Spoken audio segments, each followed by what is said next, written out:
Marriage மேக்கப்பை விட எனக்கு reception makeup ரொம்ப பிடிச்சிருக்குன்னு சொன்ன பிரைடோட ஸ்டோரி கேட்கலாமா? ஸோ நான் கோயம்புத்தூர்லேருந்து சென்னை போயிட்டுருக்கேன். எனக்கு சென்னையில் back to back 2 event book ஆயிருந்துச்சு. Feb 9 ஆன் டைமுக்கு பிரைட் பிளேஸ்க்கு ரீச் ஆயாச்சு. இவங்க தான் என்னோடய பிரைட் சுஜிஷா. கேரளாவில் இவங்களுக்கு மேரேஜ் நடந்துருந்துச்சு. ஸோ கேரளாவில் நான் மேக்கப் பண்ணலை. இவங்க ரிசப்ஷனுக்கு மட்டும் நம்மளை புக் பண்ணியிருந்தாங்க சென்னையில். ஸோ பிரைடுக்கு மேக்கப் எப்படி வேணும்னு கேட்டுட்டு அவங்களோட ப்ரிஃபரன்ஸ்லாம் கேட்டு நான் மேக்கப் பண்ணவும் ஸ்டார்ட் பண்ணியாச்சு.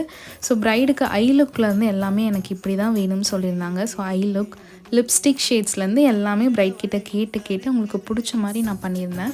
பிரைட் கொஞ்சம் ஏர்லியராக முடிக்க சொல்லியிருந்தாங்க. எதனாலனா கேரளாவில் அவங்களால ஃபோட்டோஸ் அதிகமாக எடுக்க முடியலன்னு சொல்லியிருந்தாங்க. ஸோ அவங்க கேட்ட மாதிரியே மேக்கப் நான் கொஞ்சம் ஏர்லியராகவே முடிச்சு அவங்கள ஃபோட்டோ செஷனுக்கும் நான் கரெக்ட் டைமுக்கு அனுப்பிச்சாச்சு. அண்ட் க்ரூம் மேக்கவரும் நம்ம தான் பண்ணியிருந்தோம். ஸோ க்ரூமுக்கு அவங்களோட ஸ்கின் டோன் சேஞ்ச் பண்ணாமல் இருக்கணும்னு சொல்லியிருந்தாங்க. ஸோ அவங்க ஸ்கின் டோன் சேஞ்ச் பண்ணாமல் அவங்க ஸ்கின் டோன்லேயே அவங்கள பிரைட்டராக காமிச்சிருந்தோம். மேக்கப் அண்ட் ஹேர் செட்டிங்லாம் பண்ணி அவங்களையும் ஆன் டைமுக்கு ரெடி பண்ணியாச்சு. பிரைடுக்கு ரொம்ப பிடிச்சி போய் எனக்கு ஹான்ஸ்பாட்லேயே ரிவ்யூஸ்லாம் கொடுத்துருந்தாங்க. ஸோ நான் அதெல்லாம் நெக்ஸ்ட் வீடியோவில் ஆட் பண்ணுறேன். ஸோ பிரைட் அவங்க கேட்ட மாதிரியே க்ளோவாக மேக்கப் பண்ணியாச்சு. அவங்க பிடிச்ச மாதிரியே ஐ லுக்லேருந்து லிப்ஸ்டிக் எல்லாமே அவங்க கேட்ட மாதிரி நான் பண்ணி தந்திருந்தேன்.